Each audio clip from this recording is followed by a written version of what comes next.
dungeon special of the LitRPG Audiobook Podcast.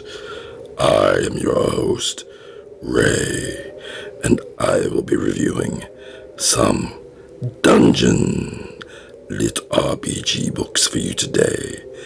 They may be new, they may be classics, but everyone will be unforgettable.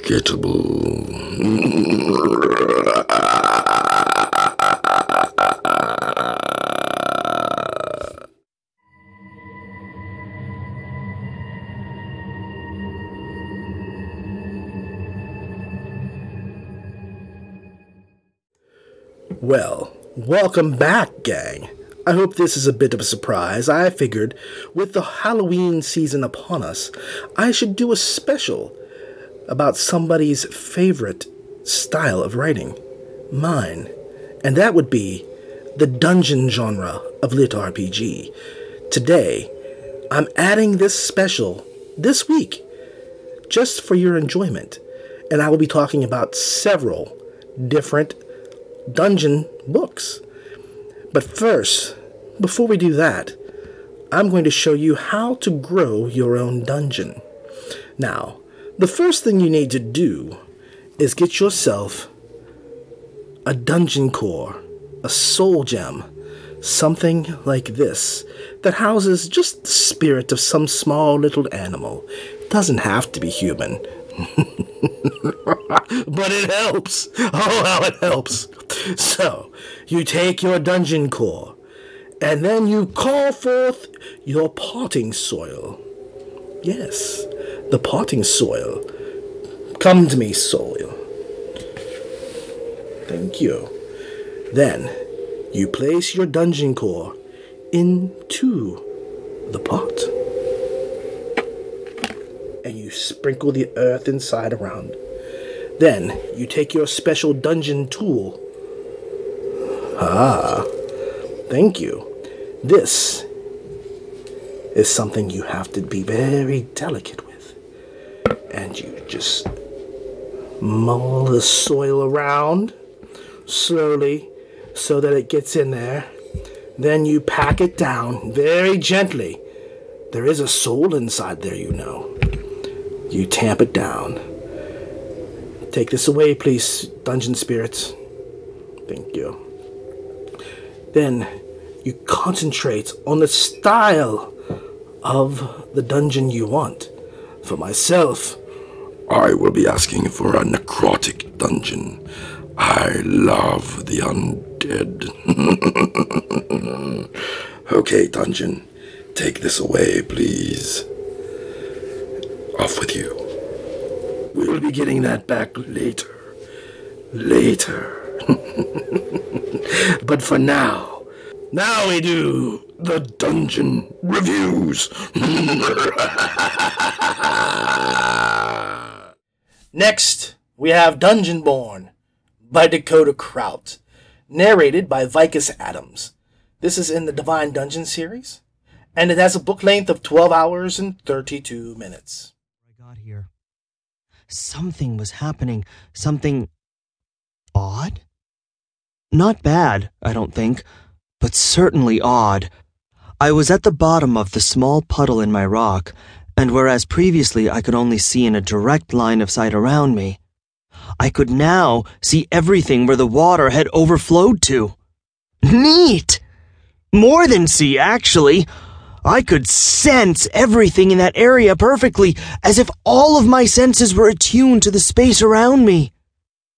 I tasted the salty stone, smelled the earthy fragrance, saw every flaw and nuance of the stone, and heard echoes of falling water. The perception only went as far as the water had drained, so it wasn't true sight or hearing but really it was better.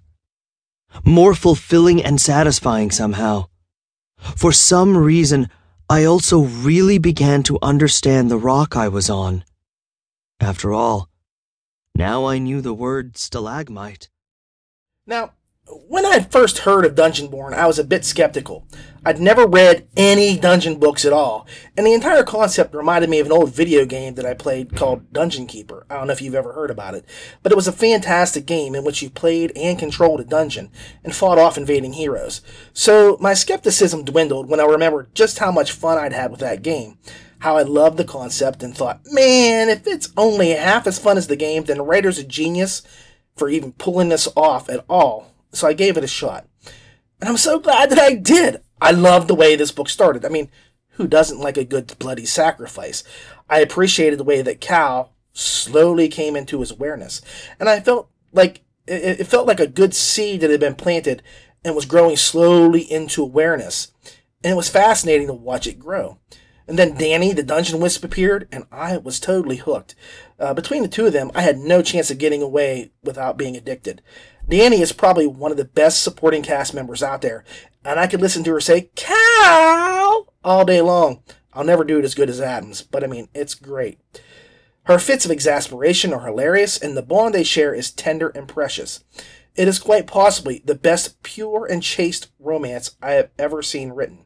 Though platonic, their love for each other is so clear it's outstanding. And I'm not a mushy, hugsy kind of guy, but still, I can respect the emotions. So, he really knows how to write, non-physical, emotional romance. It stands out. It really does. It really touched me. I also enjoy Dale, and that's not just because that's my middle name. He's actually a pretty cool guy. He's a thinker. He's not afraid of hard work. He constantly strives to better himself. Oh, and his best companion is Hans. And Hans reminds me a lot of my friend Miller, who interacts in War Eternus. Not in the way of speaking. He's not Miller in that aspect, although his voice is totally fine. But the way he has his back and his personality shines so much stronger than the other dungeon divers. Miller stands out in War Eternus because of his personality. Same with Hans. Hans just has something about him that makes you just connect immediately. But I digress. I haven't told you what this is about. The story is about an unknown man who was sacrificed during a ritual that is intended to make a very naughty dungeon core. His soul is ripped from his body and embedded within the core, and the core is then lost in battle. The core itself slowly becomes sapient and expands and grows. And it's during the growth stage that Danny the Wisp appears. The two bond and set off creating a dungeon that is both deadly but fair in the way that it does business. Now, like I said, the interaction between Cal and Danny and Cal's desperate attempt to get Dale are some of the funniest bits I've seen in a long time. Dale, battling expansion on his land, struggling against guilds, and trying to clean his system, his bodily system, of corruption is just as fun and fascinating as watching Cal grow. The creatures that Cal creates are original and show that Kraut has a real appreciation for Monty Python movies, unless I miss my guess. The book is filled with action, and there are plenty of fights and deaths by traps to satisfy the most outstanding bloodlust our listeners could ask for, as well as having a bit of a mystery. I mean, who was Cal? Who killed him? Why did they do it? I don't know. Well, I do because I've read the other books, but I've had my suspicion at the beginning, and I was pretty close, but I wasn't right. I'll be the first one to admit that I didn't get the mystery solved. But the mystery here just kind of blooms. And also, there appears to be an adversary hiding off in the shadows that wants the worst for Cal, and he keeps trying to kill Dale too. The story is humorous, but simultaneously very serious in the events that take place. And I really rooted for the dungeon to eat everybody and cheered every time he leveled up. It was pretty much the same thing with Dale. I was happy to see him get better and improve as the book went on. Now, this was the first time I'd heard Vicus Adams. Remember, I had just gotten into LitRPG here and was just getting done listening to Jeff Hayes. And I really thought these LitRPG guys knew how to narrate. I mean, they were so good. And if you listen to me at all, you know I love Hayes. The man is a master. But I'm going to say that Vicus Adams is right within spitting distance of him. Now, oddly, I think the next book that I read after this was Reboot by Domino Finn, which means I was also introduced to Justin Thomas James. And I really have to wonder if these guys didn't influence my taste in literature. If it hadn't been for them, I would not have fallen into LitRPG the way that I did. Either way, I know that James Marsters is famous for doing his Dresden Files readings, but I will forever say that, as good as Marsters is, Hayes has his field locked down, and Adams owns the dungeon genre. Okay, no one will come in and take over the subgenre of dungeons from Adams. It's just not possible. And he owns it. I mean, at least he has a really big mansion there, okay? Like I said, his characterizations of Cal and Danny, oh god, especially Danny, and Hans are simply amazing. So for male voices, I have to say, in no particular order, the best male voices I've heard in this genre are Hayes, Adams, Thomas, and I'll even say, they're up there with Morgan Freeman. But I only say that because Morgan Freeman narrated, the voice of he was the voice of the Shawshank Redemption. I'm not even going to talk about that Penguin movie, because no one cares about penguins unless they go to jail and then things get stabby. Then they'll care. They'll care. I'm digressing again, aren't I? I'm going to have to subtitle this show, but I digress. Either way, Adams is totally outstanding, and I loved listening to him. You will too. I mean, he really, really elevates this book to such a degree that it's scary. Because I know if I didn't have those voices, as much as Kraut's writing is fantastic, I mean, please, Creationist Chronicles, it just would not have been as attention-grabbing as this was with Adams doing the narration. This is the book that started me off on the whole dungeon genre, and I'm so glad that it did. Because it really showed me exactly how things should go. The companion, the leveling, the building, the monsters. It's a wonderfully handled, and Kraut's only improved with each book he's done since. I mean, seriously, check out the Completionist Chronicles. Get book 2 and 3 of the Dungeon Born series. You can't go wrong. The Divine Dungeon series is just amazing, amazing. And book 3, he's left it hanging far too long. I know he's gone off into this Completionist Chronicles stuff. I love the Completionist Chronicles. But I need my dungeon fix, okay? Kraut's got to come back to this. Now, I hate to even give this book a rating, because it'll either be way too high, it'll be crazy high, or it'll be just, it won't be high enough, it'll be too low. So, I mean, out of 10 star, I mean, how do I do this? I just can't be fair about it. It's so close to perfection. I'm going to say 8.5. 8.5 just because. I don't know where else to say or where else to go with it. That's as fair as I can be. For me, a 9's perfection. If you go past the 9, there's been some divine power coming in. So 8.5 is darn good, and it's well deserved. The next book I'm reading a review for will be The Slime Dungeon by Jeffrey Falcon Logue, narrated by Ryan Turner in the Slime Dungeon series chronicles. And it is 6 hours and 12 minutes. With this body, I think I'll say her name, since I managed to hold on to it. It has a poetic feel to it. The first word should be the same as the last word. Hannah. Chapter 1. I managed to fall asleep in my new body. Being reborn, I guess, was an exhausting experience. I remembered nothing of emotional significance besides the 2 images, and I lost a lot of factual information as well.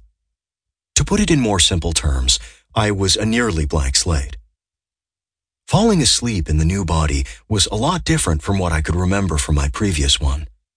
I had nothing to move and no eyes to close. However, I felt my light die down as my consciousness faded away. My brightness was an indicator of my alertness, I think. When I woke up, I found I could actively control the amount of light I gave off, and thus my level of alertness. Now, this book came out shortly after Dungeonborn, by about 5 months, and it actually bears a lot of similarities to the novel by Dakota Kraut. For example, the companion is a dungeon pixie, and the dungeon is unique in his own way. Doc the Dungeon has no recall of who he was, only that he must save her.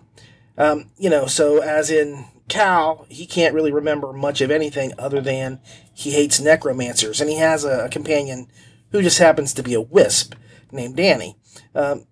Past that point, the dungeon growing and such, that's about it between the two of them. Doc is really not interested in how things are normally done by dungeons. He likes to follow the unbeaten path and goes in for using slimes as the vessels of his destructions. Now, I am a huge, very much big fanboy of slimes and that sort of thing. Blobs are my thing. I've loved them since I first read a book called Alfred Hitchcock's anthology, Monster Museum, which held a short story called Slime by Joseph Payne Brennan. And it predated one of my favorite movies, The Blob, by about 5 or so years. There's also a movie called Creepshow 2, which you may have seen, with a piece called The Raft, and the movie Phantoms as well. That's an amazing slime, blobby kind of thing. There were also movies that came out in the 50s, just pre-60s, I think, like Kaltiki the Immortal Monster and the H-Man, that made me love the gelatinous monsters even more. Heck, when I played D&D, my favorite monsters were what? The gelatinous cubes and the green slime and various puddings. Man, I wish I had some pudding. I would be eating it right now. I'm so hungry. So I think you can see that my attraction to a dungeon filled with voracious slimes was inevitable. Yes, inevitable. Doc, however, has to be a kind of a fair lair of death. He does his best only to kill when it's absolutely necessary. He feeds himself in other ways, and while the dungeon is the main character, there is a story in which a royal person is plotted against and targeted for murder. The dungeon intervenes, as he recalls he must save her, whoever that is, and he kind of goofs up the nefarious plot. This leads to a mess of events happening, which slowly reveals the big bad of the book itself. Excuse me. The writing is pretty good, but it does feel almost episodic, like each chapter was written in and of itself. And it isn't bad, but it doesn't flow quite as well as it could have. And while Doc and Claire have a really nice relationship, it does feel a little weird, like almost two kids who want to play doctor but never quite get there. And part of the episodic feel stems from the way the character is introduced, too. It's sort of like, let's just say, for example, Bob the Paladin comes in, and then you get a description like, he was from the Bo-Shan province, and he was so good-looking people called him the Face of Bo. He worshipped the sun god Dial, and had 6 brothers and sisters. That isn't bad, but it gives you an idea of how you weren't given a chance to have them develop or get some depth. It allows us to find out, or allow us to find out about them naturally. It's not bad, but it does detract a little bit of the fun of discovering a character on our own. And that's about it for flaws. It isn't perfect, but there are a lot of good things. The relationship between Claire and Doc, Doc's desire to be a good dungeon and not kill people, the way he takes in the wolf cubs and he grows his slimes. The villain is even cool, and he's properly evil. And that's something you don't really get most times. Although I could have done without the red eyes being a giveaway for his evilness. The book is fun and sets up a good bit for the next to flow a little bit easier now that the world building is out of the way. Now, in the spirit of honesty, I have only recently listened to this book. I only got this book so that I could review it for this special. The reason I held off for so long was that I had to listen to the audio snippet before, the one that Audible provides, and I was a little leery about the narration by Ryan Turner. It just didn't grab me. But I said, hey, here's an author I'm not giving a chance to because of my impression of a 5-minute clip. And that's not exactly fair, so I gave it a try. Now, Turner is a fair narrator. He does quite well on most of the voices, and he carries the story along pretty well, but he does stumble just a little bit on the females. It was hard to discern which lady he was speaking for sometimes, and none of them ever really stood out to me like, say, Vicus Adams' Danny, the Wisp, or Jeff Hayes, the one, Jade from War Eternus, for example. I would say that he did a more than competent job. I just wasn't overwhelmed with his ladies in the book. When he does straight reading, he's fine. I did enjoy the book, and have subsequently gotten the other books in the series, so that I know I liked it. I don't know what happens later on, but Book 1 provides a lot of setup for what looks to be a fun, lighthearted series. I would almost say that this has the potential to be a great family book or a young adult series as well, and I'm not trying to say that in a negative way. I'm not trying to say it's dumbed down for anybody. It's not, but it could have been a great, young adult or, family book, but there's a potential rape scene, and that kind of puts it right out of those categories for me. I can let my kids listen to a guy get dissolved by a hostile slime, but yes, I do balk at them hearing about someone talking about rape, so my priorities may be just a wee bit skewed. Either way, aside from just a few minor issues, I have to give this an 8.1 stars. My biggest problem was with the narration more than the story, and that's where I kind of shave a little bit off. It would have been a little bit higher, but the ladies' voices just didn't cut it. The dungeon building and the slime evolution were some of the best bits. I really loved the way that the slimes did progress and get more powerful and weirder as time went on, and that was a bonus for me. And I also liked the way that they killed their foes. I could have done a little bit without, the dungeon saying, I hate killing people, but then when somebody dies going, hey, I feel good. If he's going to feel bad about it, he should feel bad about it, even if he gets powered up. But past that, like I say, it's all good. It's Saul Goodman. It's Saul Goodman. It's a good story. It's a fairly decent setup for the next book in the series. I think that if he continues right from where he left off at or picks up a little bit later, the story's going to flow just fine. So I anticipate seeing what comes next. Thank you, Jeffrey. Well, I just got back from visiting Jeffrey Falcon Logue's Slime Dungeon, and I managed to acquire a very, very important specimen. Thank you, Dungeon Spirits. As you can see, this slime has the capability of killing 100 men in less than 10 minutes if properly introduced. But I can stop this slime with a simple metallic tool. Thank you, Dungeon. The Dungeon Spirits are kind. They have given me my special metallic tool. So, I will now diffuse the possibility of this slime doing anything dangerous to me in this dungeon of mine. Oh, he's so good. I must say, Mr. Logue knows how to cook up his slimes. Ah, so good. So good. I'm just going to put him away for later and let him grow back. He's too good not to eat. Over and over again. Now, I would like to begin my next review on a book called Monster Spawn. It's time for you to enter Adonis. She turned her back to him. A door appeared in front of her.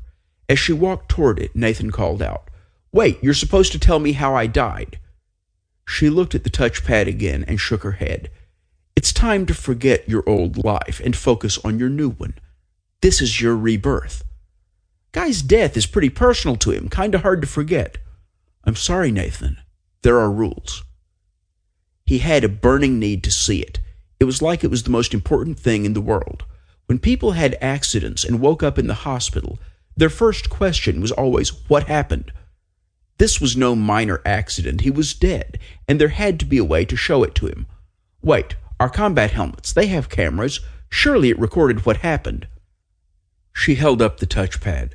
"I'm sorry, Nathan. Truly I am. Your results indicate that you won't be able to handle seeing your death. The circumstances are too graphic." Dungeon, what are you doing? Dungeon. Quit yanking my chain. The spirits of this dungeon always give me problems. Always. It drives me crazy. So back onto the review. The review is for Monster Spawn. What? Monster Spawn? By Deck Davis? What? Narrated by David Loving. It's only 4 hours and 40 minutes long. And I'm reviewing it? Are you kidding me? What? Who gave me this book? Alright. I know. I said I would not be doing Deck Davis reviews for a while. I had been pretty hard on a couple of reviews of his, and I didn't want to go around beating the poor guy up. Okay? Because, hey, this stuff is just my opinion, and I don't want to hurt anybody. But I talked with Ramon, and he said that this is my job to review. And so long as I'm open, honest, and fair, that it was up to me to do what I do, and he was right. So I have to admit, I headed into this book with some serious trepidation, and not trepanation, which honestly is what I thought I would need to get me to return to this again. Ready for this? I actually enjoyed the book a little bit. It wasn't that bad. A lot of the stuff that put me off in his other tales were noticeably absent here. While the MC is a monster, he isn't a total D-bag. He isn't a smart mouth or a punk, and that actually plays well for Davis. I can't handle his crude characters and humor, but here the humor wasn't bad. I mean, it wasn't great. I didn't laugh at it, but it was tamer, and it was toned down, and it worked much better in the context that it had, rather than this guy being a total jerk and using potty humor the entire time, or sexual innuendo, or just plain vulgarity. It was refreshing to see him actually do some straightforward writing rather than let his inner teenager take the wheel. The story centers on a guy named Nathan who has died and, like in Reboot, has been uploaded into the game Adonis Rebirth. The problem is he's downloaded as a monster and not a player. A lot of the book deals with him coming to grips with the fact and accepting it. And it isn't until sometime into the midway point that he actively acts like a dungeon master by setting traps and creating minions. The one thing I will say is the premise showed a lot of potential with where this could have gone, and the ending kind of threw me a little bit. Davis tosses a huge curveball, and I don't know why it was thrown, since this seemed to be a football game up to that point. I thought that the mechanics of the game that he was in were unique, but the end seemed to toss everything that we knew right out the window. Plus, there were a lot of things that just made no sense at all. The end confrontation with the big bad was really just poorly executed. The plan had more holes in it than a fishing net and held as much water as well as a colander does. Like I say, the writing was improved, but there were a lot of little things that bogged the story down. I think that my favorite aspect was the whole sanity thing, in which he goes more and more insane the more he becomes more monstrous. So the more monstery things he does, the crazier he gets. That was an excellent game mechanic, and it played right into my Call of Cthulhu sympathies. David Loving's narration is purely middle of the road, but that doesn't detract from the story. In fact, I completely believe that it meshed well with Davis's writing. By no means was I blown away by his vocal skills or his reading capability.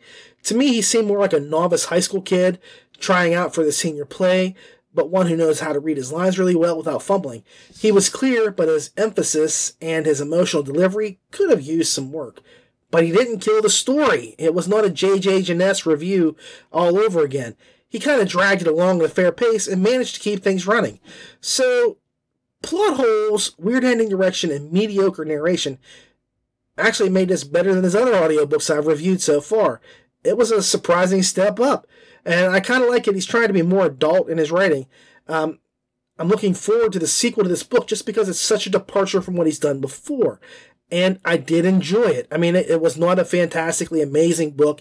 It didn't blow me away, but it did keep me interested. In spite of the weird direction it took, I could still see a lot of potential here. I think there was a lot of wasted potential. I think that there were a lot of things he could have done that he didn't do. I think that there was some silliness that was involved with, like, the three ancients in the dungeon that really didn't need to be there.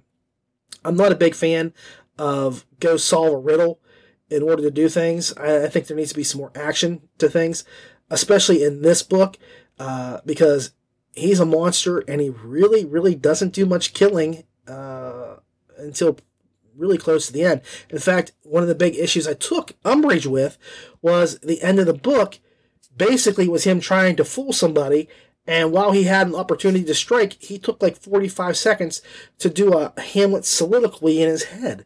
You know, it was just really bizarre how that happened. When he should have been striking, he was considering. So it didn't work all that well as far as I was concerned. It was just kind of, what were you thinking when you wrote that? I don't know. But that's spoilers, so I digress. And I did say that I liked it. It pretty much meant that I didn't hate this book. The story had a better semblance of what it takes to make a story, but the plans and attacks were not well executed. The MC was a little dense and a little clumsy. Seriously, I've never seen anybody trimp or stub their toe or bash their head or fall as often as this guy. And he was a military guy. One thing I will say, and I'm going to just kind of go into it, the man is killed in action, and he dies a hero, but they won't tell him why he died or what killed him or what happened. And yet, the way this thing works is that they upload a copy of you before you go out into the field. Okay, they do a little scan, and zoop, then you go out and you fight. So if you get killed out there, right before you go into battle, there's a copy of you. Okay, somehow, somewhere, his memories of the death that he has felt come to light. They come full bore. There's no way that would have been possible if the game mechanics that they told you about were real. Okay, because he was just dead, and there was no recording of his brain pattern for that to be there in his mind.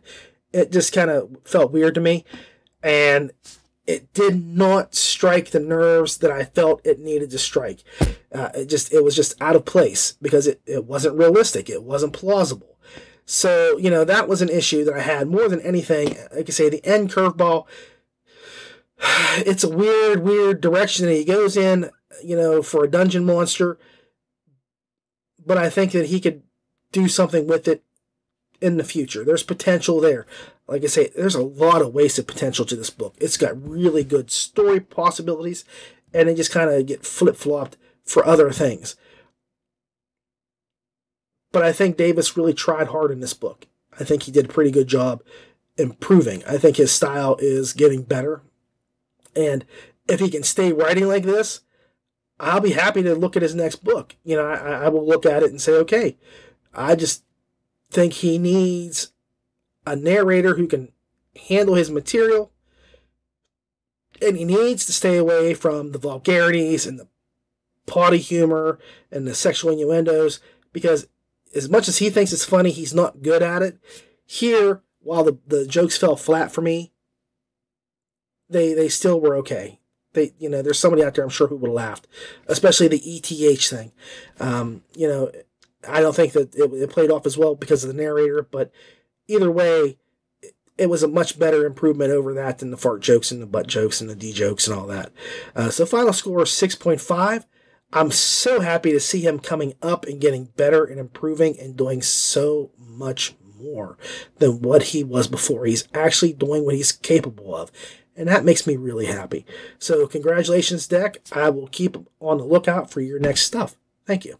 The next book that we'll be doing is Dungeon Lord, The Wraith's Haunt by Hugo Huesca, narrated by Jeff Hayes and Annie Ellicott. The book's length is 9 hours and 37 minutes. Well. The prey saves us the trouble of hunting for it and even brings my children a worthy feast. Tell me, O'Meal, which one is the dungeon lord that hides among you? The smell of Sapphire's bane has marred the entire forest for weeks, but you're carrying it with you. The sight of the Spider Queen and her overwhelming forces had as much an effect on the seasoned adventurers as she had on Kleck. Kess turned to Ione and told him, "You said she would never attack with her entire cluster." The ranger ignored her. He was drawing another arrow while chanting 2 quick words that added a red, pulsating energy to the shaft. "She shouldn't," Alvidra answered the elf without drawing her gaze away from the spiders. "This is not how they hunt." Ed resisted the desire to scream at them. To base their entire battle plan on a she shouldn't was idiocy. This is a very visceral book that will simply hit you on numerous emotional plateaus. At first glance, it's nothing more than your standard LitRPG portal/dungeon book, which is nice because it kind of pops 3 cherries at once for a new reader. So you've got that going for you. And I think the only thing that Hugo really missed was the potential for a harem aspect, but I think he wisely stayed away from that. The protagonist, Edward, is pretty simple cat who is dominated by his boss both in and outside of work. His only relief from the doldrums of life comes from playing an MMORPG with his co-workers once their shift ends. Now, the jerk of a boss finds out that the co-workers play together and insinuates himself into their game. Worse yet, not only is he a major jerk, he's also a horrible player. What's worse, that he's a jerk or he's a horrible player? Well, I would take the boss part and say that's probably worse because you can always quit working and then drop him from the team. But anyway, The boss repeatedly goofs up their gameplay and then shunts the blame toward the other players. Edward is then put into a really tough position by his boss, who wants him to fire one of his gaming pals, a lady friend, for not playing that well the night before. Edward considers the order and then decides life would be just that much better if he were to punch out the guy and quit, which he promptly does, so props for Edward for sticking by his convictions. Moments after walking out of the door, he is contacted by an entity that is not of this world. I mean, honestly, when you hear the word entity, you know it's got to be from outside of this world, right? You know, you don't talk about entities that come from the sewers or from down the street. They're from somewhere else, really. The world in which he played in all the time, in fact. And he learns that he has an offer to replace the dungeon lord that he and his team had killed the night before. It seems that the game world that Edward and the others have been playing in is really real, and that the game that they play actually affects that world. And the evil that's making this offer to him wants to overtake it. An evil god named Murmur needs agents, such as dungeon lords, to do their dirty work and corrupt the land and souls. So Edward makes a pact, but he swears he will never do Murmur's bidding. He will use the power given to him to be good and to be his own person. He will be beholden to no one. Now, this is a good start, and the book moves swiftly into the intro. It doesn't take a third of the book to get into the action. Really, I mean, it's just a few, pages, and you're right to the new world. How does this fit into the dungeon genre, you ask? Well, Lord Wraith, that's Edward to you mugs, is not a soul trapped inside of a dungeon core, but it is his job to build a dungeon, stalk it with mobs, and kill players that enter his domain. So no, he's not a dungeon core, but he is the life of the dungeon that he takes over, and that qualifies this as being a genuine dungeon book. I appreciate that Huesca could change up the format enough that it's identifiable as a dungeon book, but make it so that the MC is not landlocked into one position. I do believe that Edward could flee if he needed to, but he would have to completely restart from scratch if he did so. In and of itself, the story is lighthearted for the most part, but then it adds in a new element, horror. And I mean, it comes out of the blue. I can't say just how good it worked on the written page, but the audio certainly adds a massive creep factor, and it is legitimately disturbing. But I'll get to that in a minute or so.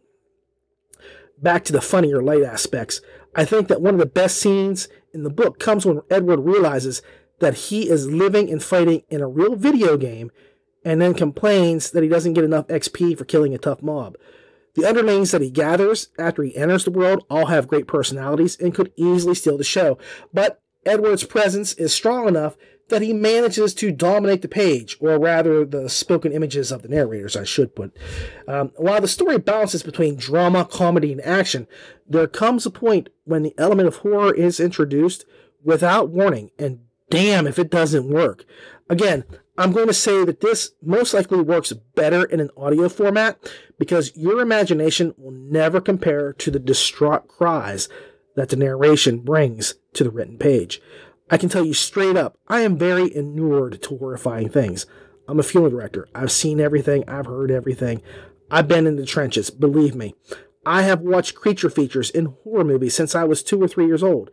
Nothing phases me. Nothing bothers me. Nothing makes me jump or flinch.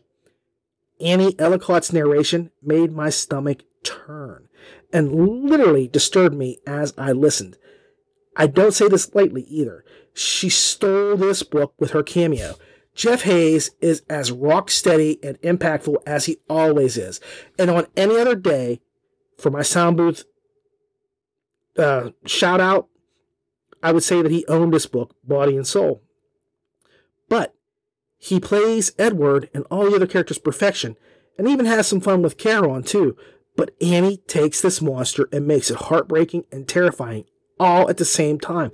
And it's even more impressive to know that she's a newbie. This is her first book, I do believe. If I'm wrong on that, forgive me. But I don't think she's had done any narration up until this point. Nothing that was put out anyway. So, you actually sympathize with the creature. And as a newcomer to the narration industry, I have to applaud her. She killed this piece. Once more, I reiterate, Sound Booth was flawless in their audio production. Hayes is the man of 1,001 voices, and he serves up some of his best work. The sound quality is pitch perfect, with nary a hitch in the giddy up, and the storytelling by the dynamic duo of the Disquisition. That's right, dynamic duo of Disquisition. Look it up, peasants. Sorry, that was just me being a character with the whole dungeon thing. You're not peasants. I love you guys. But the dynamic duo of Disquisition is unbelievable. Overall, this is a fantastic first book in what promises to be a long line of novels. The writing is top-notch, the plot is perfection, the pace is pulsing, and the narration makes this more of an adventure than you would expect, but it also rips out your heart and sends shivers up your spine. Oh, does it send shivers up your spine? Personally, I really look forward to more of this series, the writing, and the narrators. It's all top quality, and undoubtedly, you will love this novel. I see it easily. If this was on Audible, I would say it's 5 stars across the board. But here, I'm going to say this is like an 8.6. Okay? 8.6 because Annie Ellicott's infusion of horror out of nowhere takes this to a whole new level. It's scary, horrifying, and it rips your heart out because it's so sad. That's all I can say about this. You don't want to miss this book. This series is just fantastic. Get in while the getting's good and go visit this dungeon. Next up, we have The Rogue Dungeon by James Hunter and Eden Hudson. Narrated by Nick Podell, with a book length of 7 hours and 41 minutes. Kaz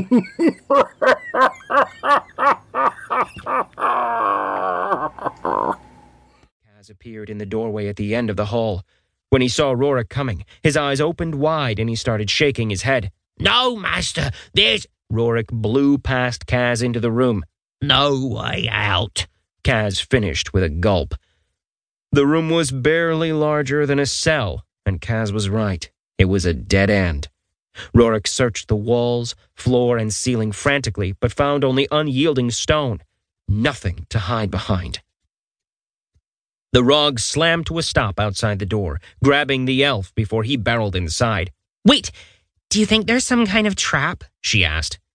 On level 1 of, like, the noobiest dungeon on the northern coast? The elf scoffed. I mean, have you ever seen mobs run like that before? There's gotta be something special about them. Nah, look at them, Kel. No elites, nothing. But that one's got a weapon, the Rog insisted. When have you ever seen a changeling with a weapon? I am going to come clean here.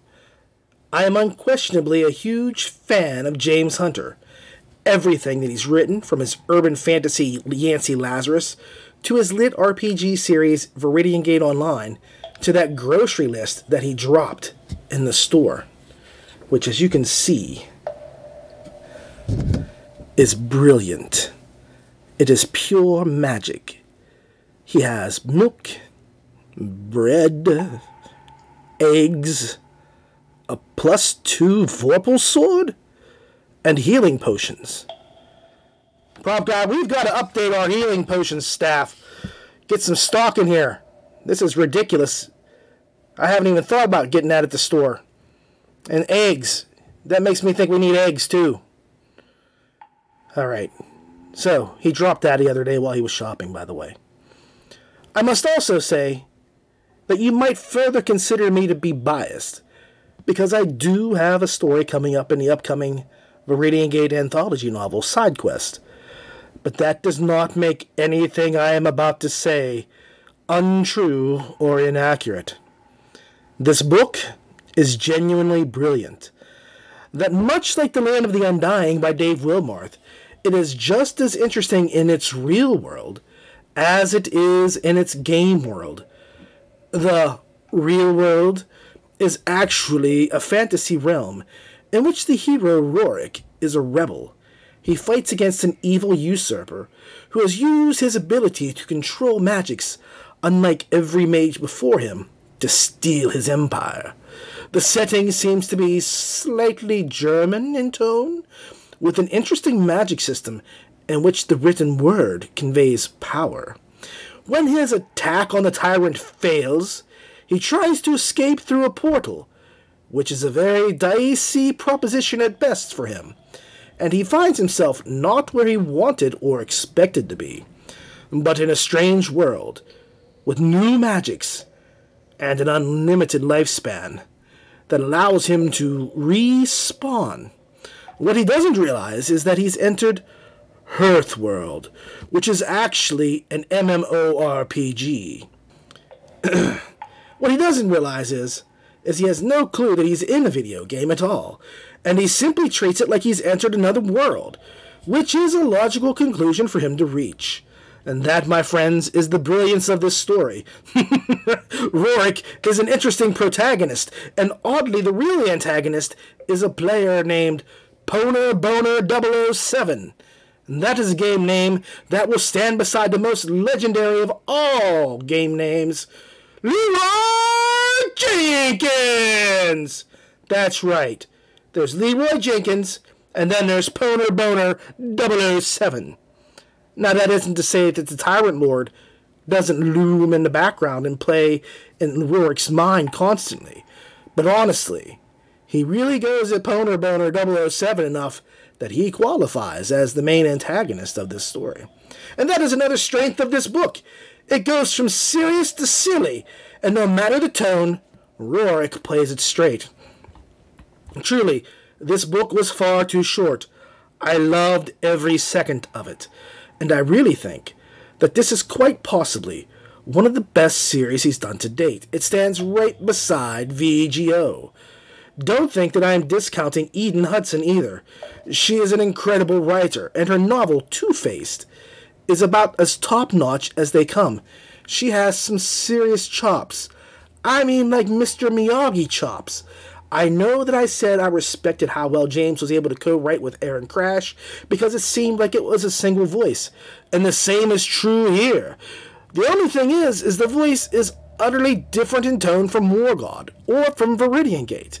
And that is a masterful piece of combining writing styles, visions, and attitudes. The book blew me away at every turn. The only drawback again was that it was too short. Now, you might be calling me out on how does this fit into the dungeon category for this special, and I'm going to tell you now that it's because Rorik literally becomes a part of the dungeon. He grows in power and manages to lead a section of the dungeon all by himself. And I can see him eventually taking over the dungeon in its entirety at some point in the future. He may not have started out with a soul gem or a dungeon core or something else to give him powers over the dungeon, but he became ingrained and ingratiated with it. And that qualifies. That qualifies. The narration by Nick Podell is outstanding. He transitions Rorik's voice slowly as he gains levels, and it is subtle, but so realistic that you have to pay attention. And he also plays the monster so well, and embodies the snark of Poner Boner 007. His other characters, from the orcish, or not orcish, but troll assassin, or the troll warrior, who you can see in the great big body behind Rorik in the cover, is toned out to be just about as doofus as you can be and still be a scary monster. He pulls it off, though. He really does. You think the guy's stupid, but no, he's smart enough to survive. And that's the trick that he manages to do.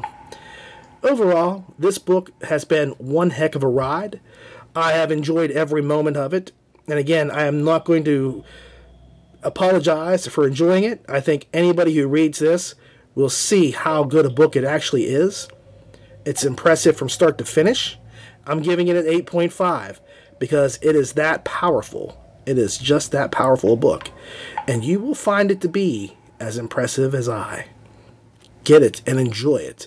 And then find his other titles, Yancey Lazarus, Viridian Gate Online, and the War God Mantle. Those books are just as good. This is very promising for a new book. 8.5 stars. Don't let it get away from you. Away! Yes, like you could escape the dungeon. Now, the next book I'm doing is Dungeon Deposed by William D. Rand, narrated by the wonderful, amazing Andrea Parsnow. There you go, Andrea. And the book length is 13 hours and 19 minutes. Thoughts sprang from the void. They filled the crystal with consciousness. Where am I? What's going on? Said the crystal. I was just... The voice was cut off as Riker cut the soul free of the crystal it was housed in. It floated off immediately and vanished, heading toward wherever it was spirits went. Finally. Sorry about that, friend. Let's both hope your next incarnation goes better, he said with a smirk. Rolling the dungeon core around in his hand, he could still feel the life there. Well, if not better, maybe at least last longer than it takes me to eat breakfast. Setting the core down on the table, Riker lifted the heel of bread to his mouth and ripped a strip off of it. That takes care of that. A working dungeon core I can use. Now, we need to figure out how to get the core to... Now, in case you can't tell, I really enjoy dungeon books. I never thought that I would. But they are an amazing concept, and I really admire versatility. And the writing that allows so many variations of what it means to be a dungeon. For example, Dakota Kraut's Divine Dungeon is a literal core that builds upon a structure around itself. Hugo Heska's Dungeon Lord is about a man who is tied to his dungeon and can only build up in one area. And Rand here has created a character who literally steals a dungeon core for himself and is able to create and add to his dungeon on a whim.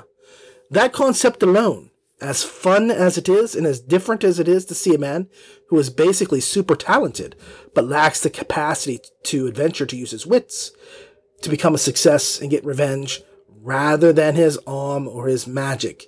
Because, I'm sorry, but he's known as One Shot because he's good for one spell, and that's that. Well, actually it's One Pump, as he's affectionately known by his peers. But he's a highly skilled mage, but he only has the stamina to just cast about truly 3 spells before he's exhausted to the point of invalidity. His schemes to get his revenge on those who have mistreated him is to steal a dungeon core and then set about laying plans to get his revenge by drawing them in and killing everyone who he holds in low regard, one at a time. Now, there is some typical stuff, like the Dungeon Wisp Fairy and the act of a town building up around a dungeon, but it's really a fresh concept that plays out well. Riker is a likable fellow, even though he's a little petty when it comes to the getting of his revenge. Andrea Parsnow does do an amazing job narrating. She really nails the majority of the characters, but I will say her version of Riker makes him sound a little snivelly. This is what he kind of comes across like. So he's not a guy I would say is heroic or admirable by the way he speaks. In fact, he sounds like somebody who's perpetually disappointed. Oh, are you kidding me? And as much as he isn't perfect, I think he could have been a little bit manlier. In fact, I wanted him to be a touch less whiny sounding. And I've talked to Andrea about this a few times, and she's actually changed for the next book the way he sounds, because she understands that it was kind of a less manly kind of way of talk. And I'm happy for that, because that was like the only negative thing in the whole narration. And even that voice wasn't bad. I just don't think it fit the character as well. Wynn was great as the fairy, and the 2 royal cousins clicked. Wife and mother-in-law Duchess were awesome in their portrayal, but even as arch nemesis, I have to stress, the man he wants to kill more than anybody sounded more manly. I just wish they traded voices. Still, that's my one conceit. I'm not docking a star or anything like that, simply because she did a great job. She just didn't match my vision of Riker's voice. Parsnow is a true professional, and she handles his tale with utter panache. I can't imagine anybody else reading it, and after talking to her about this, I know we're going to be good.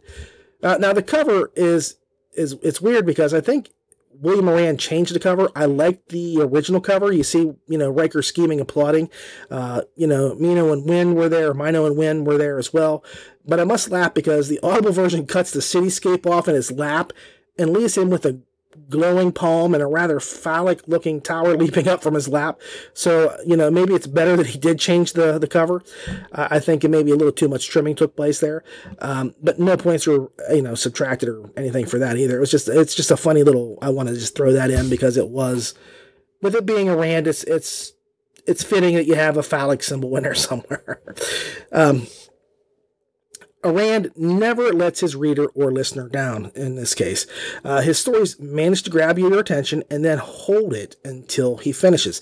The bad thing is that no matter how long the book lasts, it's never long enough. You just never want the story to end. His characters are captivating and the betrayals really cut deeply. You will root for the Church of Light to light a stick of dynamite, and for the proper queen to remain in place. It's just too bad that we don't always get what we want. This, like all of Rand's other works, contains a proper harem, a bevy of beauties that Riker claims as his own, so be prepared for that. Some people get a little offended by this sort of thing, and this is a harem-type book. Also, be prepared to anticipate the next book in the series, because once you've read this book, you're going to be hooked. Thankfully, Rand writes trilogies, and I'm so thankful that there's somebody out there who knows that you don't have to write a series forever and ever and ever. There can be a conclusion, and he does tie this in with his other books. Now, if you know anything about William Moran, you know that each book that he's written since he started ties back into his Selfless Hero trilogy in some way. Now, it is my understanding that this book in particular has the most powerful ties to the original trilogy than any other book in the series thus far, more than, Super Sales on Superheroes, or even his, there's another guy that kind of works in tandem with him who's named Randy Darren, and Fostering Faust and Wild Waste both tie into that series as well. And here, this one, although it's not obvious, because I'll be frank with you, I didn't see it. I still don't know what I missed. So I have to go back and maybe re-listen now that I know. This has got more to do with that other story than any of his other books out thus far. So look, I really enjoyed this book a lot. Rand is amazeballs as a writer, and pure Parsnow narration is fantastic. There is simply no way you're going to be disappointed if you get this book. Read it now and become a Rand fan for life. And I suppose you'll be a Parsnow fan as well. Just jump in the water while the water is cool and fun. Why waste your time reading or listening to other boring books when you can win with this one? This is a real score. Honestly, I'd give it 8.25 stars just because of how fascinating it is and the way the storyline plays out. It's not something you anticipate happening, and that's one of the other things I really like about Rand. For example, in his Super Sales 2 book, I really thought the plot was going to go one way, like he was going to have Felix make a run as the governor, and he was going to get the seat and do a lot of things. And he totally played out like that was what was going to happen. And then the book shifted completely in its tone and what was going on. And it threw me. And he does that with every book he does. I mean, there's no guarantee that this is going to happen or that is going to happen. Okay. So I'm always happy to get a book from Rand. This is an 8.25. I cannot wait for the next book in the series. It is fantastic so far. Thank you. Okay. Up next, surprisingly, we have a non-fantasy book. It is called The Laboratory, or The Laboratory, however you want to pronounce it, which is a futuristic dungeon core by Skylar Grant, narrated by Gabriela Cavallero, and it is 5 hours and 45 minutes. I heard the voice before I was aware of anything else. Female, young, perhaps in her early 20s if I was any judge of human voices. I wasn't. I should probably try to move around. Arms? No. Legs? No. Head? No. Well, this was awkward. I didn't seem to have a body. Perhaps moving around wasn't a particularly sound strategy. I've got you now. That was a second voice, I think.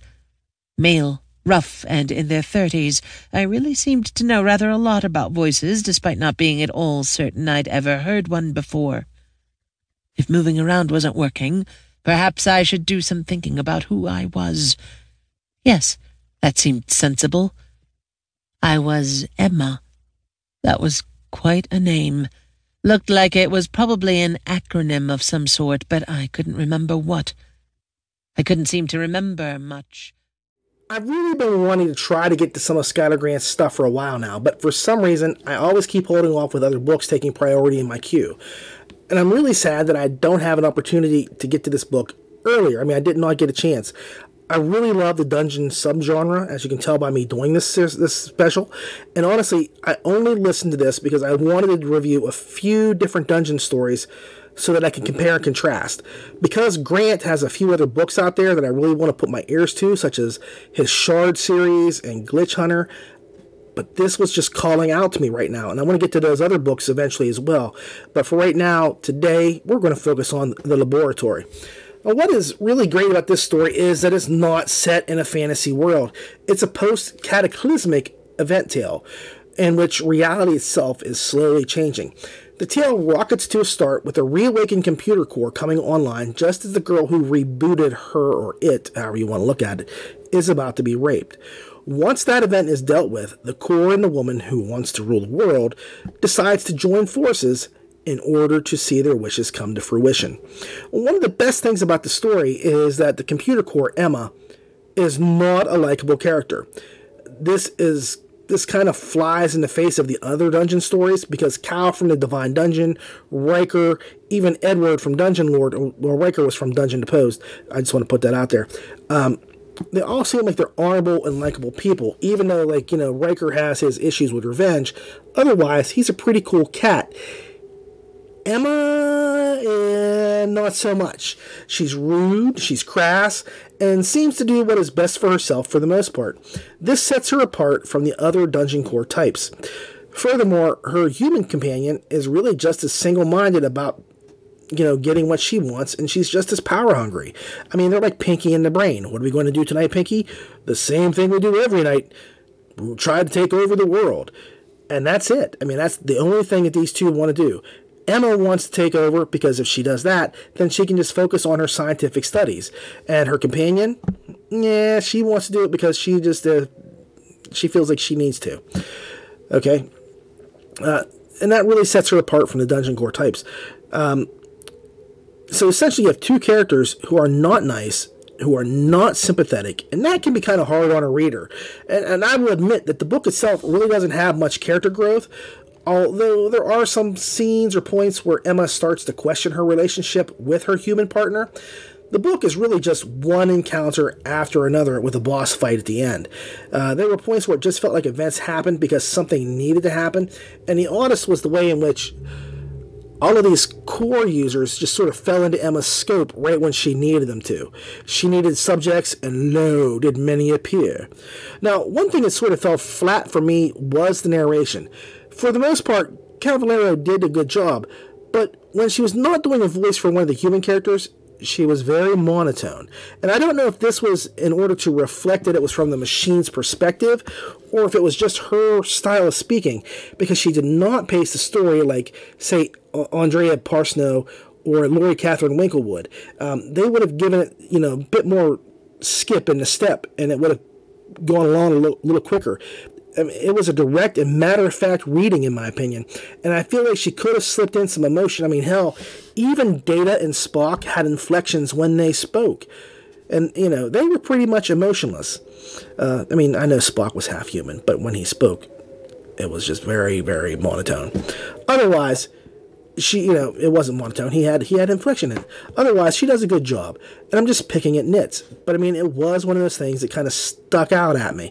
I really wish she'd have kind of just given a bit of emotion to it, because it would have made the reading a bit more powerful, I think. One of the best parts about the book is the setting. It is mysterious, it is foreboding, and it's not an underground lair in the middle of a magical forest. I really appreciate the change in scenery, so to speak. Now, not all dungeons need to be magical, and Grant proves that here. In spite of the story issues, such as some flat characters and we need a fight scene moment here, I kind of enjoyed the book. I wanted to see more of the Core's world and find out just what happened to have broken the world. I have to be honest, in spite of some flaws, I liked the book. I think the series would probably get better as it goes forward. So I'm going to give it a 7.5 stars. It's a fair start for a good series. It's well written in some spots, but there were some issues. Like I say, the narration was just kind of lacking a little, and it just felt like there was just one scene after another with core holders that she needed to get to study for no reason other than them just deciding to show up outside of her door, which was just really weird. So for that reason, it's 7.5 stars, but I can see there's going to be a lot of improvement in the future, and it's going to be nothing but, up the ladder kind of momentum. I hope you guys enjoyed this book. Well, gang, I hope you've enjoyed this Dungeon special. I know I have. It's one of those things I like to do for you all since you've been so good to me and so kind. I would like to say thank you for everybody. If there's any other specials you would like to see us do here, I've got one coming up soon called Is It Almost Lit RPG or Is It Not? And then I've got a few others I'm playing with the ideas of. So if you got a suggestion for a special, I'm up for it. Give me an idea, and I might be able to do something for you. So that's our show for the afternoon, or the evening, or the morning, wherever you're at. I hope you've enjoyed this. One last thing before we go, we need to check on our dungeon. Okay, so dungeon, bring it up. I love these spirits. They are so awesome. Okay, so we planted the dungeon earlier. Now, time has passed. I mean, I'm in a dungeon, and it's not the same as in the outside world. So the growth pattern here is a little quicker. We've energized this with mana. Okay, so it's going to be a little bit quicker growing than it would be in the wild, just so you're aware. But when you've planted your seed, and you've infused it with enough mana, it will begin to bud. Now this is where you want to grab it and take it, and then you can put it anywhere you want and let it grow in the wild as a free-range dungeon later on. Okay? So, oh, this is just beautiful. It has really come along. This looks like it's going to be a great necrotic dungeon. I mean, hold on. Okay. And here